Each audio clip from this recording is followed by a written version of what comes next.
جب غلامی ذہن میں بیٹھ جائے تو اپنی طاقت کا اندازہ نہیں رہتا۔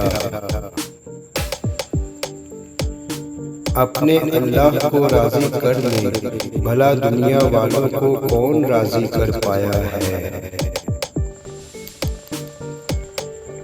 اس سے تو خاموشی بہتر ہے کہ کسی کو دل کی بات کہہ کر پھر اس سے کہا جائے کہ کسی سے نہ کہنا۔ اگر ہم سے غلطی ہو جائے تو ابلیس کی طرح دلیر نہیں ہونا چاہیے، بلکہ معافی مانگ لینی چاہیے، کیونکہ ہم ابن آدم ہیں، ابن ابلیس نہیں۔ بلڈ پریشر کے ڈر سے تم نے نمک کھانا چھوڑ دیا، شوگر کے ڈر سے تم نے میٹھا چھوڑ دیا، لیکن اللہ کے ڈر سے تم نے حرام کھانا نہیں چھوڑا۔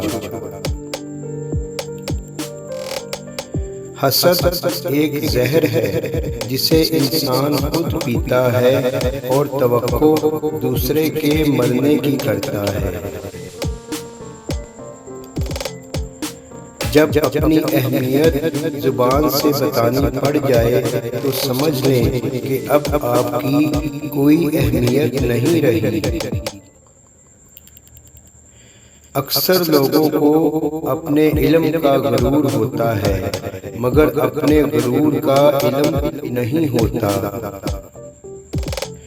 وہ شخص بہت خوش قسمت ہے جس کی سانسیں اگر رک بھی جائیں لیکن پھر بھی اس کی نیکیاں نہ رکیں۔